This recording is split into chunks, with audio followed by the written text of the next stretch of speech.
one of the best-selling authors of the book, Building the Ultimate Network, which provides cutting-edge ideas from experts around the world about how to develop productive relationships for business success. He's been an entrepreneur since he was 11, and I will say, for those of you who don't know, Steve gives the best one-on-ones in the business. If you haven't sat down with Steve to do a one-on-one, he is very good at it. He really gets to how can I help you, which really epitomizes what BNI is all about.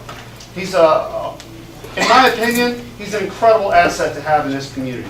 And with that, I welcome Steve Hand. Great, thank you, Neil. I appreciate that. Great. Thank you so much. Thank you. Well, thank you so much. I appreciate that. So that was actually my second business at age 11.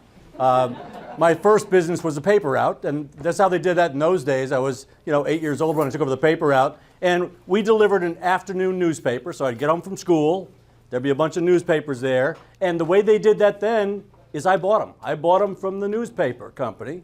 8-year-old kid buying newspapers, right? And I'd buy them for 8 cents. I'd deliver them to patrons, and at the end of the week, they'd pay me 10 cents a shot for that, right? So the papers came out, about 35, 40, 50 people, and I had to deliver them 6 days a week. And then on Sunday, they came out at 3 o'clock in the morning instead of 3 o'clock in the afternoon. So it's a big difference right there for making that happen. So, but I didn't mind it. I like doing it. I like getting the money. That was great. So that was the process. But every other paper route around me hated Sunday mornings. And remember, we own them as kids. You don't deliver them, they still got to pay for them, right? So, and the homeowners are calling up pretty angry, right? So what I did is I bought everybody's after Sunday morning route. First it was 2, then it was 3, then it was 4, we got up to 8. And here's the deal. You have a full week route, I buy the Sunday part, you take the rest. 6 days a week, whether it's raining or shining, you're out delivering those papers. Every day you're collecting the money off the people, that kind of stuff. I just took it one day, got all my friends, we went and delivered those papers on Sunday morning, and then I bought them all breakfast at Howard Johnson's. So it was awesome. So we did it for a couple of years. And my second business is the one you talked about. Second business, I was a part owner of a Hillman Minx. Have you ever heard those little cars? It's like a Cooper now, not a big car, right? And so we bought it to be able to tune up the engines, learn how to work on the engines, that kind of stuff. But man, it was fun to drive. I'll tell you what, it was a lot of fun. So that's what we did.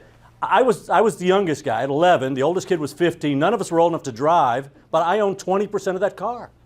I was a 20% owner. You know what it cost me? $15, a $75 car. But it's going back a bit, so, right? But that was my investment at that point. And here's what we found. Like I said, it was a lot of fun to drive.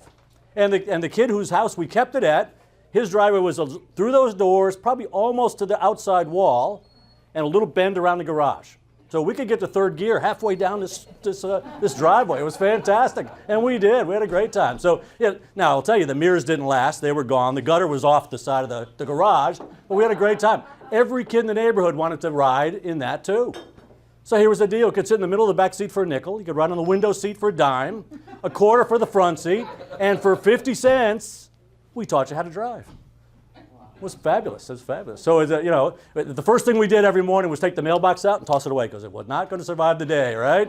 And then we had kids watching the street, make sure no traffic's coming by. The neighbor across the street was pretty forgiving. We had to reseed that lawn a couple of times, but we had a great time doing that stuff. And even though that car was a total disaster by the end of the summer, we could have easily bought 2 if we could find somebody who would buy a car for quarters, nickels, and dimes. So so that was my second business, so I appreciate that. So networking has been in my blood really straight along.